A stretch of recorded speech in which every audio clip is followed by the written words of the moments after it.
Muhammad sallallahu alayhi wa sallam. You're Allah's chosen one, the chosen one to spread the truth from Allah subhanahu wa ta'ala. The chosen one, though the road is long, just know Allah won't let you lose your way. You are the mercy for mankind. You are the teacher for this life. Allah has blessed you with the Quran. Assalamu alaikum wa rahmatullahi wa barakatuh. Welcome back, our dear audience in Muhammad the leader, alayhi salatu wassalam. Today we'll be talking about an interesting topic, building a trusting atmosphere. I'm still joined by Dr.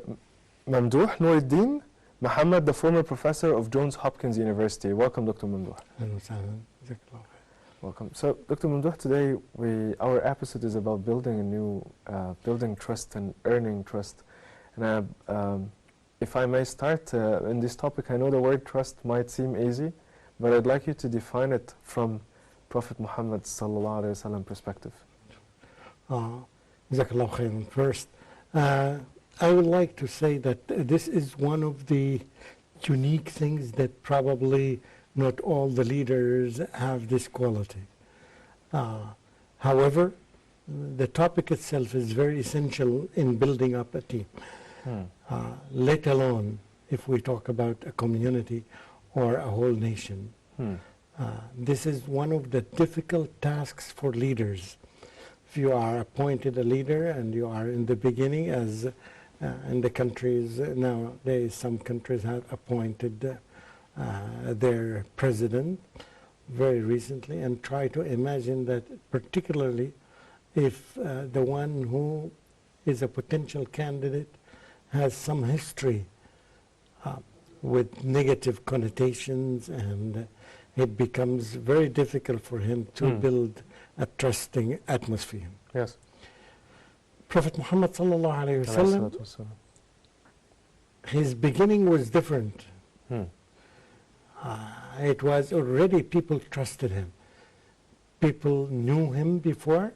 They labeled him with titles, and one of the most important titles is the trustworthy person. Even the word trustworthy, it has the word itself, trust. So he was trusted by people, the people who did never imagine that he will be their leaders. So the trust process was very natural, because the people saw his actions and they matched it with the beliefs, and they trusted him. Even the people who were not Arabs, who were living in Arabia, some of the Christians and a lot of Jews, they used to take him, because he was trustworthy, they used to take him as an arbitrator, a judge between them. So his reputation, his previous reputation, made him worthy of getting this status. One of his tasks was spreading this concept among people, because it's almost impossible if you work with a group of people who don't trust you. You cannot even work with them. You can't even work with them. We can't. They will be playing around each other, and they will be telling lies and. Again, the Prophet ﷺ used the same technique. He used the Quran, to show the importance of these concepts, and this something helped him a lot. So he himself said, "Whoever cheats is not from us." Right. To be out of the fold of Islam when you cheat. Right.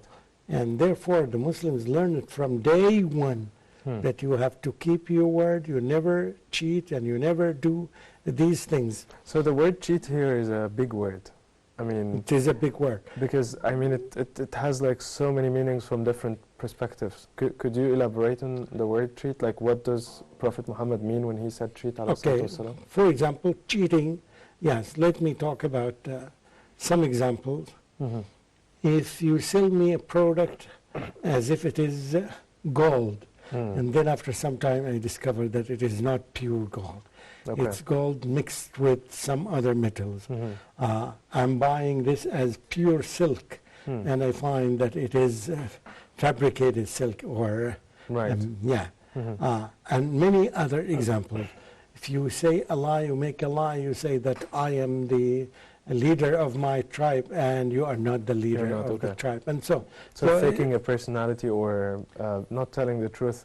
Absolutely. And I think not everybody is cheating. working has the chance to cheat. Yes, this is the issue of the trust. And you know that one of the reasons I would love to stress and highlight this point, one of the reasons why Allah subhanahu wa ta'ala selected the Arabs and particularly Quraysh and particularly this place to carry the final message, because one quality of the people who lived in this area were trustworthy. They did not say the falsehood or lies.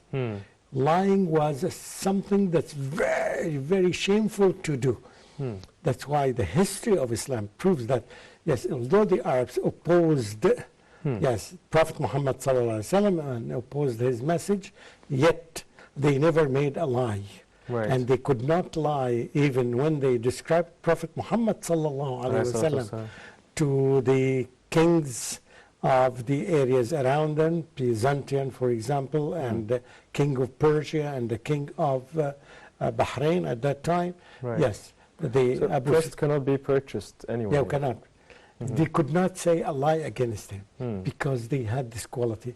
And they were prepared to carry the Quran because they didn't lie. Otherwise, they could have lied about it. They could have said that Muhammad taught us the Quran sallallahu alaihi wasallam in such a way, and they play with words, or they change some words. They never did that.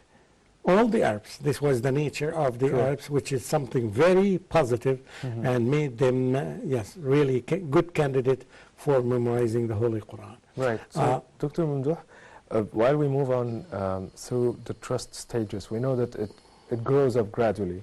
Okay, so the first thing we know, it cannot be purchased, but to build trust with you, I need to do this gradually and by moving forward in steps. Could you tell us a little bit more about the there are three processes about trust. They say that trust gaining and trust building, and the last one, let me check. Trust maintaining. Yes, the trust maintaining the trust that you gain. Right. First, you have to work in order to gain the trust of the people. So trust gaining, how can we do that? How can we go through the first phase? You just answered part of it when you said that trust cannot be bought. Those presidents and those leaders and those people who have some power, they cannot gain the trust of the people. They cannot buy it. They can buy the votes. They can buy, other things, but they cannot say, you cannot say, for example, if you ask a group of people about someone, let's hear what they are going to say. Yeah, and each one would say something totally different than the others. Right. And this is the truth. And when you reverse this issue and you say that, what did the people say about Prophet Muhammad sallallahu alaihi wasallam? Once his name is mentioned, you will find the people's response is the same, which is, yes, the Amin, the trustworthy, the trustworthy, the trustworthy. And Prophet Muhammad sallallahu alaihi wasallam got this when he was a young person, long ago before he became a messenger, which is very important for the parents to teach their kids as early as possible to avoid all things that would take the trust from them. Cheating, kidding, and then you say that, I'm sorry, I was just kidding, I was not saying the truth. And this is something very serious, and parents should deal with this. Parents and teachers should deal with this very seriously, and the whole society would deal with this very.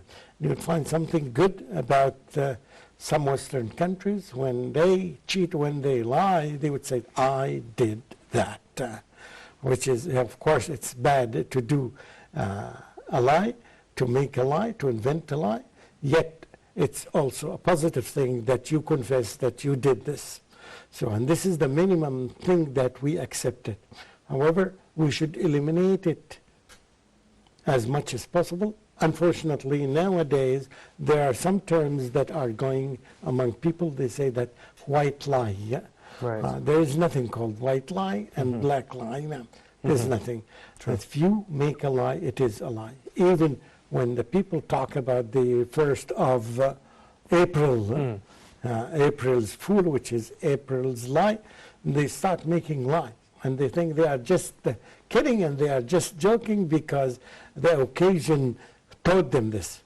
Culturally, this is never acceptable in Islam, and we should show the dangers of these lies. Once the child makes a lie and people around him laugh about this is not right, he does not see the dangers of these lies, and it becomes integral part of the person when he or she grows up.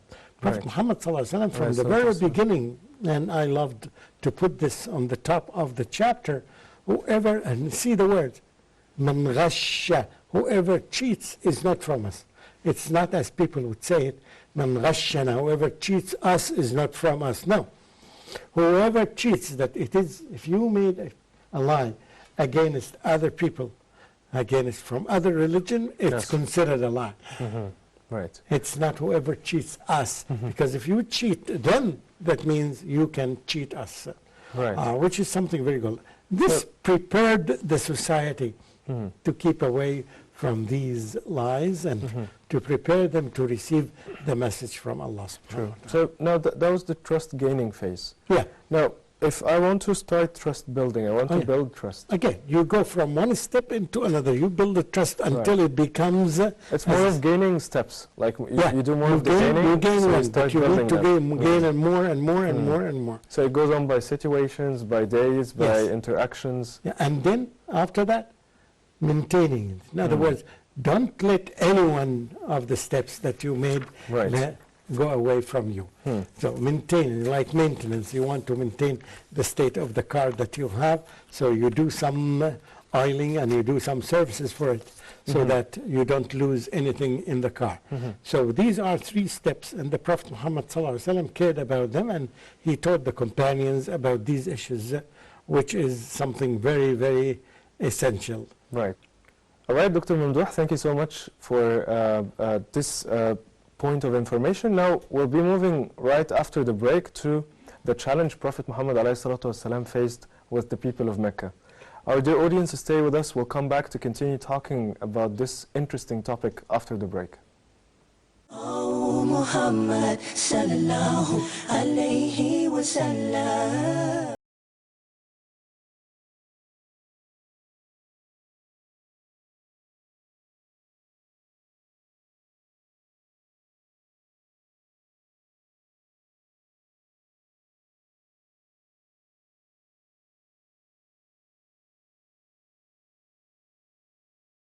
I think it's such a big deal to say a white lie from time to time, or to make joke of somebody just having a bit of fun. Can it be such a major deal? Well, the Prophet ﷺ told us that an individual may say a word without paying any attention to it that would take him down in hell pits more than the distance of 70 years for a traveler. I don't want to go to the hellfire. How can I save myself? To save yourself, you have to work hard for it. The Prophet ﷺ guaranteed paradise for those who do not want to go to hell.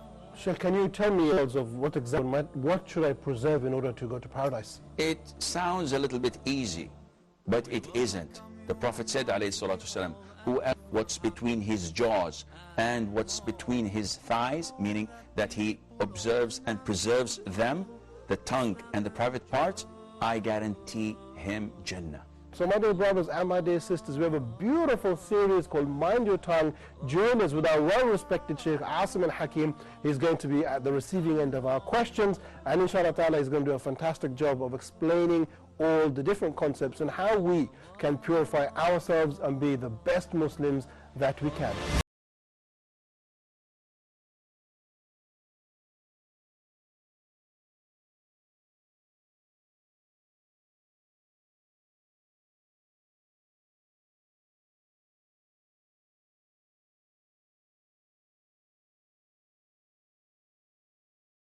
Muhammad sallallahu alayhi wa sallam. Welcome back, our dear audience. After the break, we're still with Dr. Mamdouh talking about the trusting atmosphere that Prophet Muhammad has built during his life in the past, alayhi salatu wassalam. Dr. Mamdouh, now before the break we were about to discuss the issue of the challenge that was faced by Prophet Muhammad alayhi salatu wassalam during talking to the people of Mecca. Could you tell us a little bit about this story and how he handled the challenge? Unless you have something specific, I'm going to talk about something general, unless you mean that you want me to talk about specific event. There was an event, a very famous event, and it is important for every Muslim to know this event when the Prophet Muhammad sallallahu alaihi wasallam started beginning his calling people to Allah, inviting people to the message of Islam. He gathered all the people of Mecca, he called them, and they came.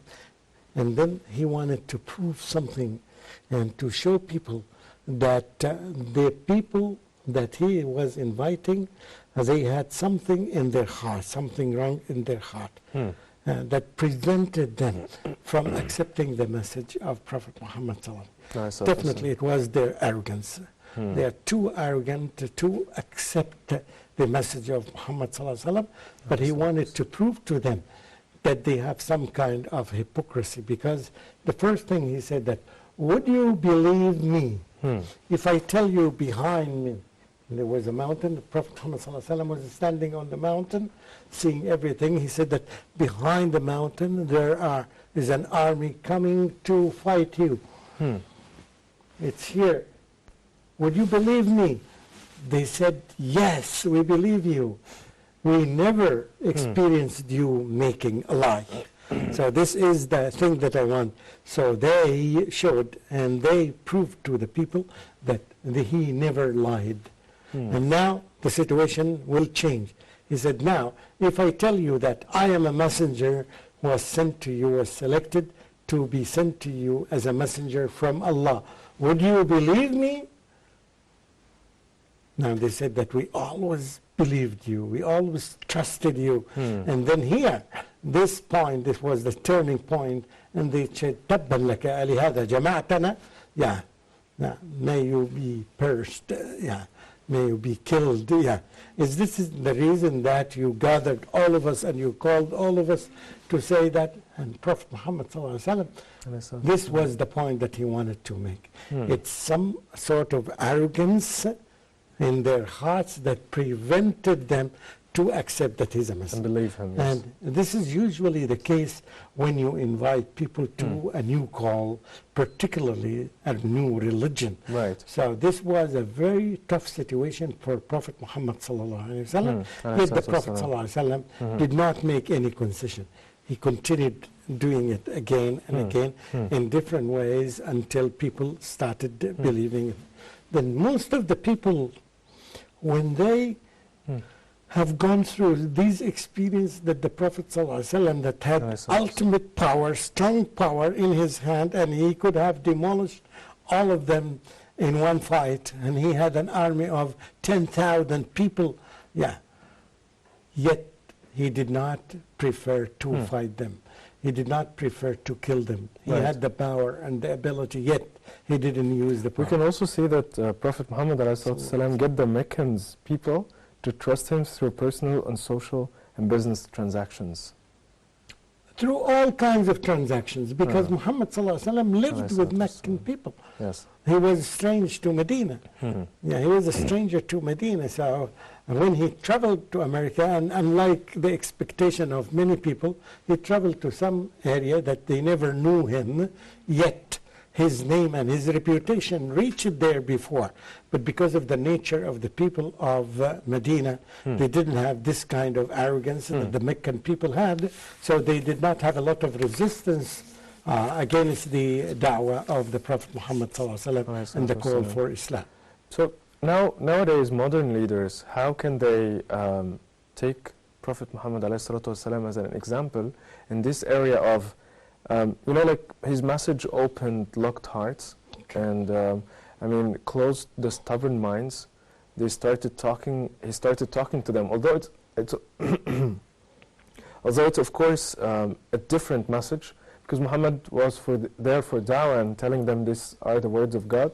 But nowadays, if I'm speaking about a leader who is a normal human like me and you, Okay. and he's trying to deliver a message, Very good. what is your advice to him? Very good. Yes, my advice is exactly as the Prophet Muhammad sallallahu alaihi wasallam. Prophet Muhammad sallallahu alaihi wasallam did not pretend or did not try to show off that he is not making a lie. He himself did not genuinely make any lie. So this is the truth.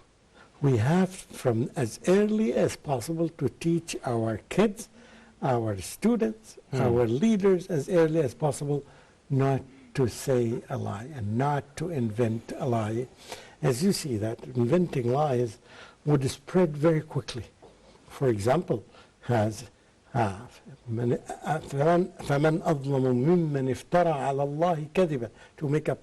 Who is doing more injustice in the world than the one who invents a lie against Allah? And a lot of people are not aware, for example, that when they lie to us and say that Allah or God has a son, this is a big lie. Big lie. It is the biggest lie, in fact, in reality. And perhaps the one that's bigger than this, when they deny and reject the existence of Allah subhanahu wa ta'ala. So a lot of people are making this lie, but they are not aware. When you say something again, and this lie is who? Against who? Against Allah. When you describe something that he has a son or he has a wife or he has assistants, these are all kinds of lies and they should be avoided as early as possible. So leaders and potential leaders and candidates as early as possible. The only way to guarantee this is to have the whole society, the people don't make a lie. Because after you leave the school, you will go to a workplace. And if you used to lie in your life, you will never be able to hide this. People will discover you, and from your talk, they will pick up some contradictions, and they will know that you are a liar.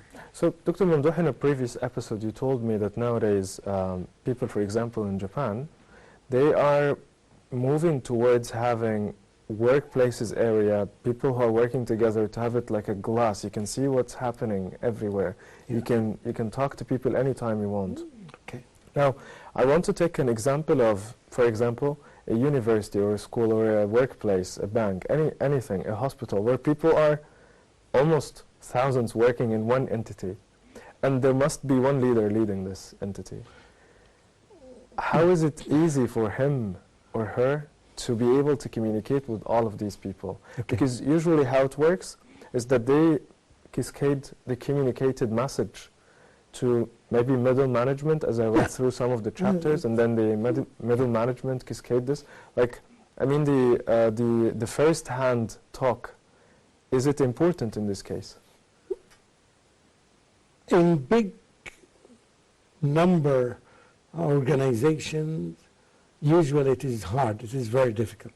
That's why you have a leader and senior leaders and middle managers, and you have all these ranks there. So each one of them would be responsible for a small segment or small group of people, not very. All right. The same thing Which with they the can talk to. Yeah, they can talk to. This is, it's not necessarily that who works in such a section or a segment or specialty or specialization to directly meet with the leader. It's very difficult. We have never seen this case. Even the Prophet ﷺ did not meet everybody in Mecca. In person, okay. In person. It's not necessary. You all the time, you have some assistants who take the message from you and you relate it to or convey it to the second grade of the companions or the employees. So it is doable in a different way, as I said. It's not necessary at all that the leader should meet everybody. It's almost impossible. A president of a huge country like Russia or like China, for example, or India, it's almost impossible to meet even with the leaders of these people. So it is something that with new organizations, with thinking, you can divide the organization into segments and sections, and this is done almost everywhere in the world. Right. Okay, so moving on a little bit on a different aspect, the same point, the previous point. Now, in trust gaining and then building and then maintaining, there must be consistency. The point Yes. that that was one of our episode's topics previously. Yes. So now if I want you to maybe integrate both points and tell me how could a person be careful while they are sure they are making the building process correctly, Yeah. and it's consistent. Yeah. If you, as I said, it depends on your intention. If you want to deceive the people, right, you will never be able to deceive them for a long time. By any means, they will discover you. One day. The only way is to be consistently avoiding lying. Trustworthy. Yeah, trustworthy all the time. It's not trustworthy. I was trustworthy, but now I started doing something different. I will lose the trust that I gained very quickly. Yes. And many people and many leaders, yes, by few events, they lost the trust of their followers. They Exactly. were very famous. They reached to the top and high, and then all of a sudden they fell down very quickly because the people took the trust from them. So that takes me to the last point in our episode today, trust maintenance. What happens is sometimes people do mistakes, and then people get aware that these people are not trustworthy as we thought they are. But then, you know, we as humans, we make mistakes, and then we want to recover and come back stronger as we were. Yeah. And we don't want to make mistakes and deceive people again. People again. What is your advice here? The last My one. advice here is to be frank, very transparent. I did this mistake, so I apologize for everyone that because of the causes and the problems that I caused when I did this. I did it, and I didn't know at that time this was a big mistake, but I realized after some time that it is a mistake. Therefore, I realized for this mistake that I have done a year and a half or 2 years back or even last week. So apology and being very frank and sincere, people will feel that because in hypocrites case, you usually discovered, even from the tone that the person speaks, that he's not sincere. He's meaning something else. He wants to divert our thinking from this way to the other way. Right. So people will discover. So the best way to be frank. And we see what happens with the politicians nowadays. You see that today they say something, and tomorrow they apologize and they say that I'm sorry, I didn't mean that, which is not acceptable, of course. Right. But anyway, it's because of they don't really are not sincere to be frank people all the time, and they want to play with politics, and this helps them to lose their dignity and their trust from all the people very, very quickly. Yes. Dr. Mamdouh, thank you so much for the great advice and for today's episode. We're all having the pleasure of having you. Thank you. Thank you. Thank you. Our dear audience, that was the last thing and the last comment from Dr. Mamdouh during our episode today. And let me remind you, we were talking about building a trusting atmosphere. We, inshallah, hope to see you very soon in our next episode. Stay safe. Wassalamu alaikum wa rahmatullahi wa barakatuh. Alaikum assalam wa rahmatullahi wa barakatuh. Oh, Muhammad sallallahu alayhi wa sallam, you're Allah's chosen one, the chosen one to spread the truth from Allah subhanahu wa ta'ala. The chosen one, though the road is long, just know Allah won't let you lose your way. You are the mercy for mankind. You are the teacher for this life. Allah has blessed you with the Quran. Rasul Muhammad sallallahu alayhi wa sallam, you're Allah's chosen one.